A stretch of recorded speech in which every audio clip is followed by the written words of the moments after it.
Graça e paz, irmãos e irmãs.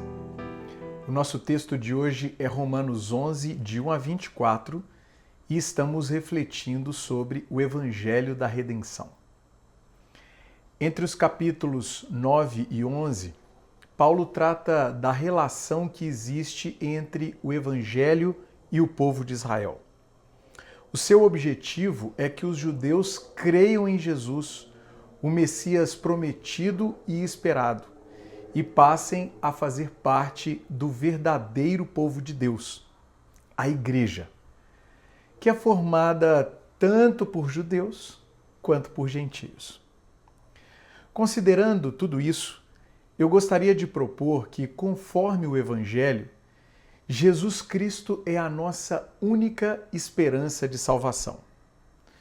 No nosso texto de hoje, encontramos 3 verdades sobre essa salvação. A primeira verdade é que em Jesus, todos os que creem são acolhidos, do verso 1 ao verso 10. Paulo começa o capítulo 11 lançando mão de 2 perguntas retóricas. A primeira pergunta, seguida da sua resposta, é: acaso Deus rejeitou o seu povo, Israel? De maneira nenhuma. Verso 1. O apóstolo mesmo é uma evidência dessa não rejeição. Ele é um israelita que não foi rejeitado por Deus. Antes, foi acolhido por ele. Ou seja, mesmo sendo da descendência de Abraão, da tribo de Benjamim, ele ouviu e creu no Evangelho. E iguais a ele, existem muitos outros do seu povo. Logo, para demonstrar isso, Paulo cita o exemplo do profeta Elias. Num dado momento da história de Israel, esse profeta pensou que só ele havia permanecido fiel ao Senhor. Mas ele descobre que o Senhor reservou para si 7.000 outros fiéis, um remanescente fiel. Desse exemplo, o apóstolo conclui: assim, hoje também há um remanescente escolhido pela graça. E se é pela graça, já não é mais pelas obras. Se fosse, a graça já não seria graça. Versos 5 e 6. É graça, graça, graça. E aqui Paulo pergunta: o que dizer então? Verso 7. Isto é, o que dizer da relação de Israel com Deus? Ele responde: Israel não conseguiu aquilo que tanto buscava, mas os eleitos o obtiveram. Os demais foram endurecidos. Verso 7. Em seguida, do verso 8 até o verso 10, o apóstolo oferece 2 evidências bíblicas desse endurecimento. Na primeira, destacam-se o atordoamento, cegueira e surdez. Na segunda, destacam-se a cegueira, aprisionamento e encurvamento. Esse texto nos ensina que em Jesus nós somos acolhidos pela graça. Não havia nada em nós que fosse capaz de atrair o favor de Deus, nada. E mesmo assim, o Pai envia seu Filho ao mundo e este dá a sua vida por nós. Única e exclusivamente por causa de Jesus, a misericórdia e a graça de Deus nos acolhe. Assim, como filhos e filhas, amados e amadas de Deus, nós vivemos neste mundo sinalizando misericórdia e graça a todos e todas que cruzarem o nosso caminho. A segunda verdade é que em Jesus todos os que creem são avivados, do verso 11 ao verso 15. Dando continuidade à sua argumentação, Paulo faz mais uma pergunta retórica. Essa segunda pergunta, seguida da sua resposta, é: acaso tropeçaram para que ficassem caídos? De maneira nenhuma. Ao contrário, por causa da transgressão deles, veio salvação para os gentios, para provocar ciúme em Israel. Mas se a transgressão deles significa riqueza para o mundo, e o seu fracasso riqueza para os gentios, quanto mais significará a sua plenitude. Versos 11 e 12. Ele deixa claro que o tropeço e a queda de Israel têm um propósito específico, a salvação dos gentios, para provocar ciúme em Israel e levá-lo à plenitude. Sobre isso, N.T. Wright comenta: Deus sempre quis que judeus e gentios fossem membros de igual posição, refletindo dessa forma sua soberania universal e sua rica misericórdia.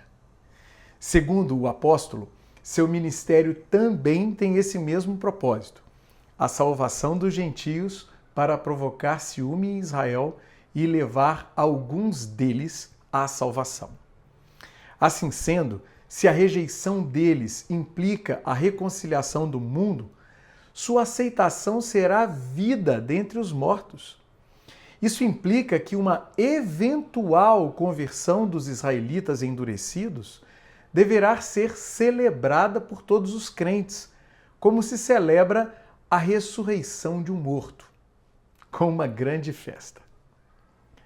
Esse texto também nos ensina que, em Jesus, nós somos avivados para o testemunho. Nós estávamos mortos espiritualmente. Vivíamos alheios a Deus e à sua vontade e recebemos vida. É neste sentido que fomos avivados, fomos vivificados. E quem recebe um privilégio deste, recebe também uma grande responsabilidade. A responsabilidade de testemunhar de Jesus com palavras e ações neste mundo. A responsabilidade de convidar a todos para a festa de Jesus. Não de fazer a lista de convidados para essa festa. A terceira verdade é que em Jesus todos os que creem são advertidos, do verso 16 ao 24. Justificando sua esperança na conversão dos judeus, Paulo recorre a duas metáforas. A primeira é a da massa santa, originária da vida cerimonial. Se é santa a parte da massa que é oferecida como primeiros frutos, toda a massa também o é. Verso 16. E a segunda metáfora é a da raiz santa, originária do mundo agrícola. Se a raiz é santa, os ramos também o serão. Verso 16. Ampliando essa metáfora da raiz santa, o apóstolo elabora a chamada alegoria das oliveiras. Se alguns ramos foram cortados, os israelitas incrédulos, e você, gentio crente, sendo oliveira brava dos gentios, foi enxertado entre os outros, os israelitas crentes, e agora participa da seiva que vem da raiz da oliveira cultivada, Israel, não se glorie contra esses ramos, os israelitas incrédulos. Se o fizer, saiba que não é você, gentio crente, quem sustenta a raiz, mas a raiz sustenta você, gentio crente. Então você, gentio crente, dirá: os ramos foram cortados, os israelitas incrédulos, para que eu, gentio crente, fosse enxertado. Está certo. Eles, os israelitas incrédulos, porém, foram cortados devido à incredulidade, e você, gentio crente, permanece pela fé. Não se orgulhe, mas tema, pois Deus não poupou os ramos naturais, os israelitas incrédulos. Também não poupará você, gentio crente. Portanto, considere a bondade e a severidade de Deus. Severidade para com aqueles que caíram, os israelitas incrédulos, mas bondade para você, gentio crente, desde que permaneça na bondade dele. De outra forma, você, gentio crente, também será cortado. E quanto a eles, os israelitas incrédulos, se não continuarem na incredulidade, serão enxertados, pois Deus é capaz de enxertá-los, os israelitas incrédulos, outra vez. Afinal de contas, se você, gentil crente, foi cortado da oliveira brava por natureza, a dos gentios, e de maneira antinatural foi enxertado numa oliveira cultivada, Israel, quanto mais serão enxertados os ramos naturais, os israelitas incrédulos, em sua própria oliveira, Israel, agora com judeus e gentios crentes. Versos 17 a 24. Para John Stott, essa alegoria apresenta uma advertência aos gentios crentes e uma promessa aos israelitas incrédulos. Gentios crentes não podem se orgulhar deixando de confiar em Jesus.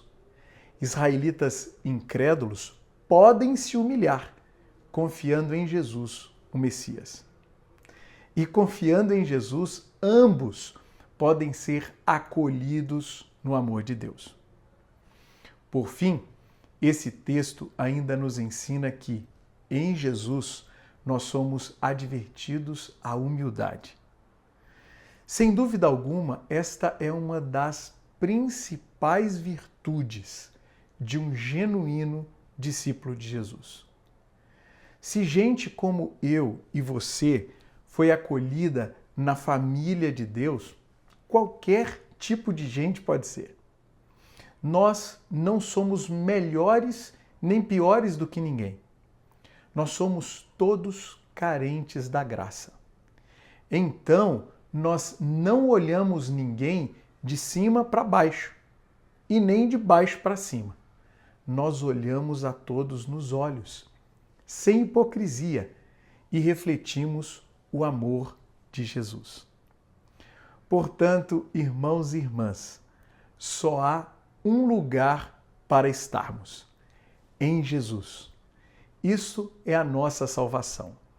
Nele somos acolhidos pela graça, avivados para o testemunho e advertidos à humildade. Que assim seja em todos e com cada um de nós. Um grande abraço para você.